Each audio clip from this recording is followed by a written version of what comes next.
Good evening, boys and girls, and welcome to the Fans Verdict, where you will have your opinion on the latest game that's coming up. And obviously, that was the yesterday's draw away at Birmingham City at St Andrews. So let's get all your opinions through right now. Just a massive, massive thank you to everyone that got us to 300 subscribers. I know it doesn't seem much, but every single one of you, you're an absolute legend to get us to 300. So thank you ever so much. Right, okay. So obviously, I'm the Pidge. I'm with Sir Dunk, who is back, and also a man needs no introduction, but we're going to give it anyway. TMA superstar DJ and Watford all-round Watford legend Nigel Callaghan. Hello, guys.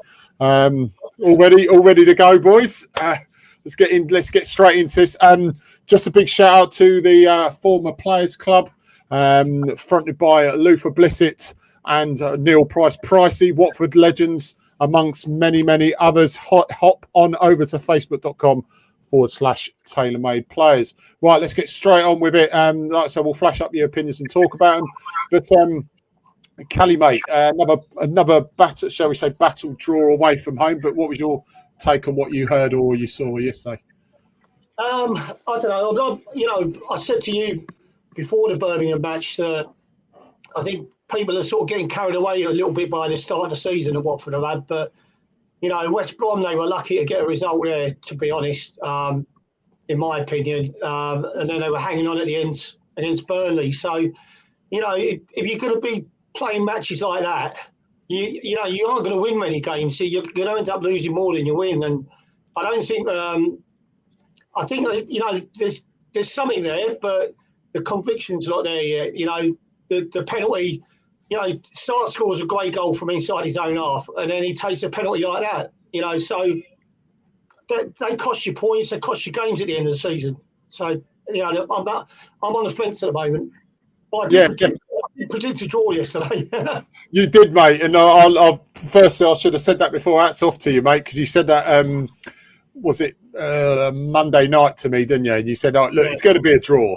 And then was it about 10 o'clock? Not 10 o'clock. You said, "Told you." No, brilliant, mate, brilliant. But I just think like sort of people were expecting us to go to Birmingham and get a win, because of how they finished up in the last few seasons. And I didn't want to say, but I'd have to say that Watford weren't playing well. They were getting results, but they weren't playing brilliant. They were good in parts and bad in parts. So to expect them to go to Birmingham away from home and just turn them over, I think people are getting carried away a bit. Yeah, true. I think that when it's blind optimism, I mean, they're obviously entitled to expect certain things, but I certainly get what you're getting at there. I think the blind faith that we sort of just turn up and expect to win, which is silly, because any team, it's it's one of the hardest leagues in the world, and it's very tricky, and especially with those conditions yesterday, and there's no excuse whatsoever. You're going to have games like that where the pitch is not going to be fantastic. The team we play against are dogged, determined. They're going to try and nullify us and stop us, and you've got to really, really dig deep. I think a lot of us, I mean, me personally, I was going there with more hope than definite guaranteed saying, right, we're going to win this, because that's just it's just silly. It was a tough start to the season when you look at the fixtures. They've not had easy teams to play. They've played teams that we'd expect to be up there at the end of the season. So results-wise, they weren't bad. But we've got to step it up somewhere. I mean, like you look at Norwich, everyone's put them as favourites going up. They've struggled the first two games. So this championship's wide open at the moment. Yeah, definitely. And you look at it. We say we look at it from both sides of the coin. You look at the points total. We're third. We're unbeaten. We've got two battling draws away from home, regardless of whatever we think the performances were bad or good. And we've got two wins at home and 2 clean sheets at home as well. So they always say, battle as much as you can. Try and get a point away and win at home. We've done that so far.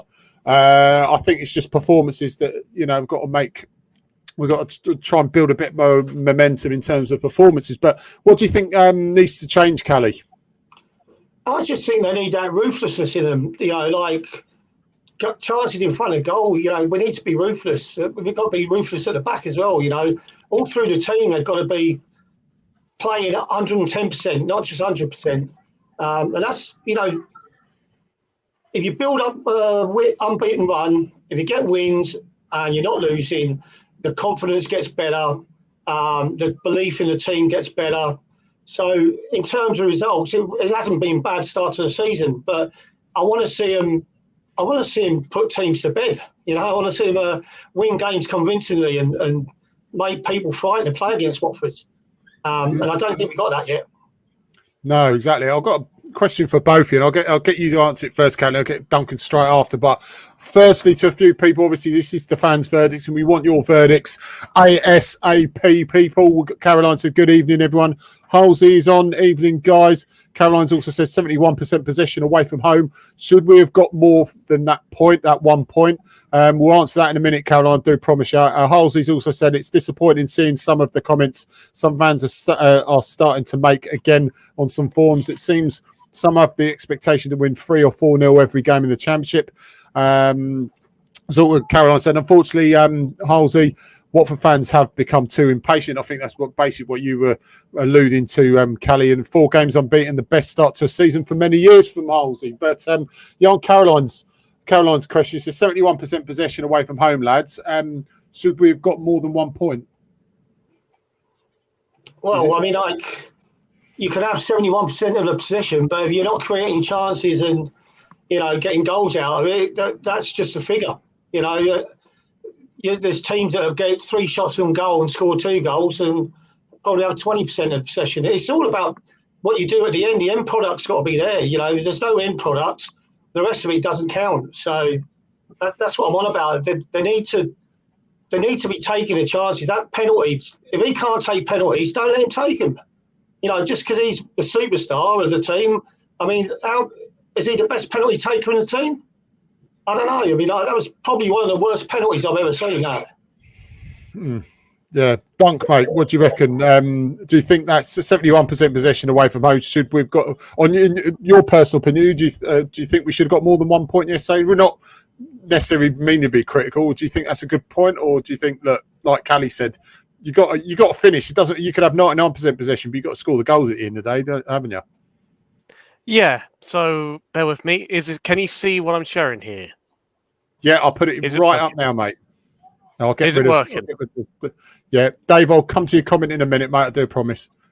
Fan Dabidozi. So, what we can see here is the short answer is we were value for realistically 2 goals at least.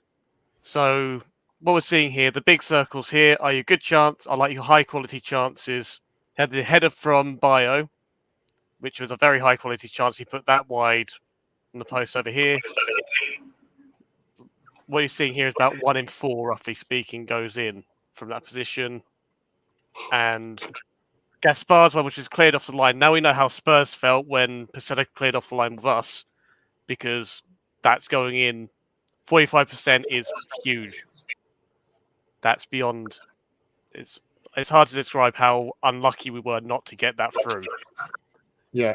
Let alone that's 1 goal between those 2 alone. That's realistically 1 goal between them, and then we got the goal we did get eventually on top of that. So but obviously games aren't on paper. All you're seeing there is what's on paper. When we played Watford, Graham Taylor used to get games analysed, and the amount of goals you scored at the end of the season, he'd have that and divide it up into the games, and he'd work out that basically, if you could guarantee 20 shots on goal a game, you'd probably win most games. But he worked it out that the good teams only needed 8 shots to earn a goal, and the bad teams needed about 12 shots to earn a goal. So if you've got all that possession and you're not getting shots and crosses in, it counts for nothing. You've got it. It's all about end products, like free kicks and corners. If you don't miss the first man, then it's a waste. So completely agree. It frustrated the hell out of me watching England in the Euros, not the girls, the men. We go 1-0 up and we try and pass it every corner of the bloody pitch without going for goal. I think they've got to be more positive. The possession's got to create chances. Yeah, exactly. Go on, Dunk. Go on. Sorry, mate. I've been waffling on too long. You go, mate. Sorry. Yeah, completely agree with that. I mean, you see, for example, Brentford 4-0. If you take a shot, you never know. It might be You get a good shot, goes in. It might be keeper saves. It might be keeper spills. As we saw with De Gea for the first goal of Brentford. If you don't take a chance, you're never going to score. The chance we scored with Sema and then managed poking it in from that isn't one that you're going to score often. But if you don't put it in there, you're never going to know. And for the good chance we wasted, we actually took one of the harder ones we could have done. So the more you shoot, as you say. Because I remember hearing that stat from Tales from the Vic, one of those Tales from the Vics in Watford. And that was one I remember hearing. I didn't know there was one in 12 for poor size. I don't remember the 1 in 8 being mentioned, though. I remember that being mentioned quite a lot. Dave said, will we sell Sarr? If yes, who will replace him and Dennis? Need a big squad for the Championship. Callie? Yeah, it's always big anyway, for numbers. But yes, certainly. Do you think Championship is one of those you need strength and depth in any squad, but Championship certainly with the amount of games coming up with the World Cup, with that month off as well. The games are going to be Tuesday, Saturday, or in our case Monday, Friday. We possibly need a big squad, but yeah, definitely. What do you reckon to Dave's question? I don't know how big a squad Watford have got at the moment, but obviously, like I said, the Championship it's a minefield. Try and get out of that league. The teams that normally put a run together are the ones that sort of are up there in the playoffs or automatic promotion. So it's all about stringing a few wins together and putting a bit of distance between you and the other teams. I don't know about I don't think the size of your squad's that important. I think it's how well your team's playing. Like if you can keep the same side, same unchanged side for 5 or 6 games and then winning, then that's what you're wanting really, because then you're getting better and you're getting more consistent, and you're not swapping players and you're not having to change players around and team formations. For me, it's just about getting that team together. And getting them playing well together and getting the understanding there. And I don't think they had it. Last year was just a total shipwreck. So it's a rebuilding job this year.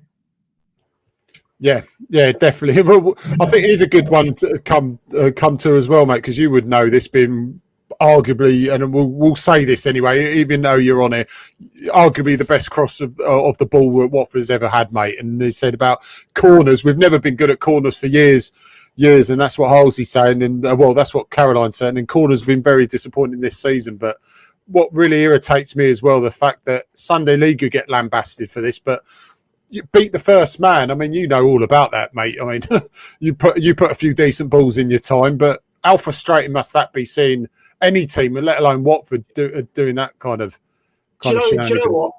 When he sat us down in the dressing room, the whole squad, at the start of the season, and he said, right, see all of you got girlfriends, wives, kids, and all that. He says, don't make any plans to do anything in the afternoons apart from Friday, because you won't be getting the afternoons off. And do you know what? He had us back in the afternoons practicing corners, practicing set pieces, deliveries. Me and John Barnes were putting the ball into the box for Luther and Ross to put in an empty net, and they still never got 10 out of 10 because basically an empty net is too easy, so your concentration goes off, and that's what he was trying to prove. Get used to putting it in the net. And with me taking corners, if I hit the first man, he'd bollock the hell out of me. I would make sure I wouldn't miss first man the next time. So. It's all about practice, and I don't know how much practice they actually do on these set pieces. Players are getting paid that amount of money. It should be a piece of cake. Exactly. Yeah, I mean, Dunk, mate, what's your take on it? I mean, being a goalkeeper, a very good one at that, but being a goalkeeper and seeing that it'd be a bit of relief for you, wouldn't it, if you were seeing those corners come in, because you wouldn't need to deal with them. But how frustrating as a Watford fan seeing that. I mean, that's one thing. I mean, we're going to go on to our, other things more positives soon. But in terms of corners, it's certainly something we need to look at and improve, surely. Yeah, what's interesting, I know I've got a friend who actually does set piece analysis for a couple of teams, and he, from what my understanding, speaking to him, only put about half an hour during the week towards it near the end of the week, like Thursday, Friday. That's the only time they've really put any real time towards doing any work on it. And that sounds incredible, I imagine, to you compared to your time. Definitely, Callie. Callie? Callie. You got a little minute, or do you want to? Because you got your set coming up now very shortly, haven't you? So yeah. Do you want any last words, mate? Obviously, coming up very, very shortly. DJ set. How can we find it? Obviously, we promote it as much as we can here. I'm on Mixcloud most nights, mate. If you go onto my Facebook page, the links are on the page, and you just got to click on that to get on it. But as far as the season goes, we all want Watford to go up. They've got to be patient, the fans, a little bit. Like I played at Villa, and the fans there, they're so fickle. Like, they're on your back straight away as soon as you don't do it. I can understand last year's frustrations because I think the team just threw the towel in early. But yeah, if players go, they go. Then they get replaced. So all this talk about the centre forward leaving, if he goes, then you've just got to get on with it, haven't you? Whoever steps into his place has got to carry on. But I'm hopeful they'll have a good season. Definitely, mate. Look, Callie, thank you ever so much, mate. You're on it. Was it 8:45 today? No, I'll be on at 8:30 now. So definitely 8:30. Brilliant. I'm on till late. So if people want to join after this show or a bit later on in the night, I'm on till about 1 o'clock each night anyway. So yeah, brilliant. It's over on mixcloud.com/live/Nigel Callaghan, and you can also find him on the football podcast. Which one was it? Once again with Mr. G as well. Yeah, we do a football show on a Sunday, 6:30 to 7:30. It's called Proper Football Live. It's on YouTube. If you missed some of the episodes, you can go in there and catch it. We just basically talk about everything football, not one particular team. It's the whole lot. We've got a message board up there, so people can find messages and questions at us, just the same as your show, mate. Brilliant, mate. And certainly look out for that, guys and girls. We will be posting up some adverts on TaylorMade Army Forum about that. So, but Callie, thank you very much, mate. Absolute pleasure and an honour, as always, to have you on. Thank you ever so much. Pidge. Cheers, mate. Duncan. Ciao, mate. All right. Thank you. All the best, Callie. Thank you ever so much. All right. Cheers, guys. Good night, Watford. Well, like I say, that man needs no introduction, but he's fantastic friend of the show. Always absolute pleasure and honour having Callie on. But look, getting on back onto Birmingham once again. What was your whole take on the game, man of the matches, and also, guys and girls, give us your thoughts on the game and your man of the matches. Anything that stood out, anything we need to improve, and anything else in between. So let us know. But Duncan, mate, your take on the game, and what did you think overall, first half and second half? How did we get on? I think we have to take a more. I know it sounds a little bit unusual, but maybe a holistic view, because against West Brom, let's be real here, we didn't really deserve a point from that one because we got absolutely mullered that first half alone. But equally, now we know what's on the other side of the coin given what happened at Brum, which is a complete inverse, barring halfway line goal. And over the course of the season, it'll somewhat balance out. From what I've seen, how I feel about the team, I think we have quite a good squad overall now. There are holes in it. And if we lose Pedro, like Caroline says, I made peace with Cucho leaving, made peace with Sarr leaving, Dennis, Zinkernagel. But the one I wasn't really expecting to make peace with leaving was Pedro. I think that's caught everyone out who's a Watford fan, no matter who you are. I think out of everyone, the one you expected to stay was Pedro. Yeah, Caroline, he did get enough on the shot. As far as I saw on the video, I believe it's Menage's goal. Menage a trois. He scored one, but he hasn't scored a hat-trick yet. But that pun's going to come up when he eventually does that. I do think he deserves more starts eventually. And Callie's just gone as well. So once again, just big, massive thank you to Nigel Callaghan. But yeah, my take, look, Dunk, my take on the game, it's a battled point. I did make comments about Pedro. I think fantastic first touch with his shot. It was, I think he should have hit the target. But look, it's a learning curve for him and many of the players. He's a young lad, like many of them. Plenty of time to mature, learn from his experience and get better. So I think there's a fantastic player there, as in a few of the players that we've got. Great to see Hungbo come on for a cameo as well. I think it was different, I'll forget about the conditions and everything. I just think it was a tough game all round at Birmingham. Like you said, comparing it to West Brom, where we were battered for the first half and came away not smelling the roses, but we came away with a point, and it was a battling point. And I think at the start of the game, if someone says, "Look, you're going to be under the cosh most of that game and just get away with a point and miss a penalty," I certainly wouldn't have taken the missed penalty, but I would have taken the point. But yeah, looking at the Birmingham game yesterday, the hard work's there. It just didn't work out a lot of time. We said this with Kuchka last season. I don't really want to hark on about last season, but the same sort of point is proven in this as well, where we worked hard enough, didn't necessarily give 7 out of 10s, most of them, but they try to give everything yesterday. And that's all you ask for. If they just give everything and show that they really want to work hard, then you say, well, what else can they do? Because they're not going to give us 9, 10s out of 10 every single game. They've got to dig deep, because these teams are going to try and stop you playing. And that's certainly what they did. West Brom did it in another way. They took the game to us, and we seem to have struggled in large parts to that, to cope with how they were playing us. They didn't try and just nullify us. They tried to show no fear and take the game to us. I think with Birmingham, they tried to nullify us and stop us playing rather than trying to implement more of a game plan on us. I think a lot of people were gave a good reception to Troy. I think there is an argument. You can look from both sides that you give him the respect before and after the game, not during. But look, I'm not going to criticise any fans that went over there. They're absolutely entitled. They paid their money.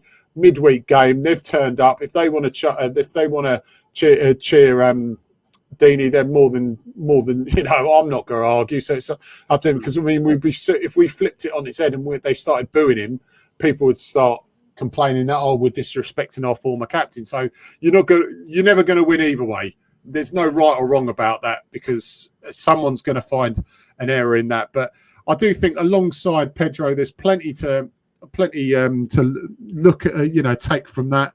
Learning curve for the players, especially the bios, the menages. They're still learning. They're still trying to gel into the unit.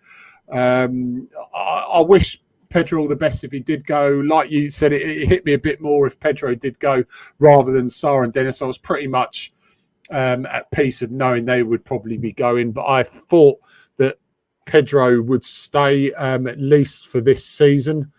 But I'm really not sure. But just before, sorry, mate, just before I'll come straight to you, mate. But we've got any news on a new striker saying Sarr is going to Palace or Leeds. We need a replacement ASAP from Dave. Clark Harris from Peterborough or Origi from Liverpool, or Bashwai from Chelsea. Bashwai and Origi ain't going to come, Dave. What do you guys think? Also, Pidge, make sure you make sure that you warn Duncan that Shrek is hiding behind his bed. They're possibly. Yeah, they said Deeney was piss poor last night and needs to retire. Embarrassing performance. Look, he worked hard, but he was never. He didn't really offer much threat to us, to be honest. But on Dave's question, actually, we'll go Caroline's first. Dunk. He says, didn't João Pedro not sign a 6-year contract not so long ago? So maybe he doesn't want to go. What's your take on that? I think I'm trying to think when that one might have been signed, because I know when we originally signed him, he was on a very, very long contract anyway. I think it was like 6-7 years when we first signed him. So I don't think he signed a new one. I think it was just one very long contract to begin with. So I think that's where you've seen it. You're not wrong in saying it was a very long contract, but I don't think he signed one recently. I think that's just the original one he signed way back. Whereas moving on to Dave, looking at replacement strikers potentially for Pedro. Where is it? Yeah, because Clark Harris, that's generally a good shout. That's one that's actually quite realistic. Whereas Origi, I think, has actually gone to AC Milan now. Well, Batshuayi from Chelsea, he only has a year left in his contract, but he's not going to drop down to the Championship. Well, look, Someone Everton like, might be getting him if someone they like get Gordon. Brenton Diaz, the Blackburn striker, that would be one I'd be all over. Oh, yeah. Clark Harris 100% or if we had the Brenton money. Diaz. Yeah. And we would. We've got first in, will be, assuming Pedro does leave, hopefully he doesn't, but if he does, we'd get 30 million from him. We get probably between, I'd say, 20, 25 for Sarr. And we've got 20 from Dennis already. And a few add-on for, I think it was Richarlison, which was 2 million. We've got 1 million for Verstappen moving to Brighton. And a couple of other minor sales we've made. I think we've made, ignoring Pedro, probably about 50 plus million in alone on that. That should be more than enough to at least get someone of Brenton Diaz or, as you say, Clark Harris or similar. Yeah, definitely. Dave, I'm drinking one of my Century Ales. The old man got it from, was it the Watford shop today? My mum works as a nurse. He knows anyway. Works as a nurse at Watford. So I messaged her and said, why are you there? So I'm drinking one of the Century Ales. It's actually quite nice. I was going to try and nick the beer of the week thing from Darren, but the beer of the midweek, so we say, yeah, exactly, mate. Beer of the midweek. Yeah, it's actually quite nice. I'm more of a Hobgoblin Trooper kind of ale guy, but as an ale from Tring Brewery, I think it's not too bad actually. I don't really see it's actually quite good, quite nice. I'll certainly have it in the future. I've got a couple more. I'll probably get one out for the lads on Sunday. I'll finish that one off if I don't drink them before, which is chances are they probably will be drunk before that. But yeah, I'll certainly recommend you buy it. Definitely. So yeah, it's the Watford House. This is the beer of the midweek. I can't really satisfy Halsey's thirst for the beer of the week for Sunday. That's for Sunday, mate. So you just have to wait for that. Yeah, look, what's your thoughts on Chowdhury? Probably, obviously positive. I mean, what a fantastic signing Chowdhury's been so far. Yeah, I've been really impressed. I was expecting to be actually more reckless than he's been. When I watched him at Leicester, he had that small run in 2019 where he had a run of games. And I remember him making quite a few dangerous wild challenges. And I was expecting that to continue, but he's actually shown really good composure with his tackling. I wasn't expecting that. I was expecting less composure and less sort of ability to off and on the ball. So he's blown away my expectation overall with his intelligence of the game. Yeah, definitely. It's another positive signing. Davis as well, another positive signing. We're signing the right type of players as far as I'm concerned. And obviously this Southampton centre back, if we can get him as well, what an excellent signing he'd be. But I'll tell you what, and nice Dave, fantastic, mate. He shouted it out first, but I 100% agree with him. Clark Harris from Peterborough would be amazing signing. You know, look at the players that have come from that side. I mean, but they look for players around the lower divisions, and there is some absolute bargains of really good players that could certainly make the step up to the Championship, and potentially, given the time, given the patience, could make that possibly.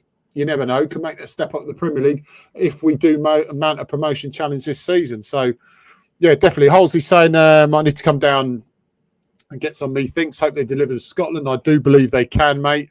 Just double check on Watford's website. I think they're certainly selling it in the club shop. So yeah, have a look for that. But yeah, Edwards is saying we can be proud of the players and how they played. He's certainly happy with the performance. Performance-wise, what did you happy with that? Do you think there's certainly scope for improvement though, isn't there? Yeah, I think overall we did what we did as much as we reasonably could to try and get a win. It wasn't a lack of chances. It wasn't a lack of, as you say, effort. Because what we're seeing this season compared to last is, even if it's not always working, you're seeing the graft, and that will turn defeats to draws. And over a season, you'll get 5-6 from that alone. So I'm happy with the attitude. I'm happy with how we're approaching games overall. I'm not seeing too many alarm bells at the moment on that front. I'm happy. Rob Edwards seems to have done exactly what he needed to get the fans on the side and the team on the side, which is get the club spirit right. and the dressing room to a team who wants to play at the club. And I wonder maybe with Pedro, if his head's been turned, even though nobody wants to lose him, if his head's been turned and he says, I don't want to play, much like Kook, I believe, did, then maybe we just have to make peace of it, unfortunately. Exactly, mate. Right, just before we go, guys and girls, we'll see you Friday night. We will be previewing the game away at Preston, myself and Super Danny Iron, and possibly another guest. We will see about that. But we will see you Friday night, as always, 8 o'clock for TMA Friday Night Live. Just a big shout out to the former Players Club. They are proud to let you know they've gained official status as a community charity. So Lufa, the legend, has posted that up already. Look, absolutely fantastic. The work that they do, Lufa, Pricey, and the many, many legends. The work they do around the community is absolutely amazing. Fully deserved by the former Players Club. So like I say, hop on over to facebook.com/TaylorMade Players. That is now a community charity. So as you can see at the top left of the screen is the brand new badge, and that's hashtag Watford WFC Former Players Club. So you like I say, get on over to YouTube. So we'll see you Friday night, guys and girls. Just 2 more comments before. Sar was injured, true or false? Yeah, apparently from the official club website, we can believe that or not, he apparently was injured. Cheers, guys and girls. Have a good evening. Halsey, thank you ever so much. Caroline, thank you ever so much as well. Dave and everyone else who has watched, you're absolutely amazing. Like I said, massive thank you to everyone who's made us to 300 subscribers. I know in the cold light of day in YouTube land that's not much, but for me that is absolutely amazing. When I set up the YouTube, I didn't expect to get 50, let alone 300. So every single one of you has subscribed. You're an absolute legend. Every single one is to say thank you ever so much. But Duncan, Callie, especially Dunk, thank you ever so much, mate, for coming on and sharing your expert analysis as always. And like I say, massive shout out to Callie. He's live right now. Hop on over to mixcloud.com/live/Nigel Callahan. So Dunk, any last words, mate, just before we shoot off? Honestly, just thanks for everyone tuning in, really. And that, there's been really good engagement tonight. Actually, having something to bounce off makes it a lot more enjoyable. Keep it up. Yeah, brilliant. Dunk, mate, you're an absolute legend. Thank you ever so much. See you later, guys and girls. And once again, head on over to TaylorMade Army Banter Forum. Get your opinion heard. Get it posted. And come on, you Orms.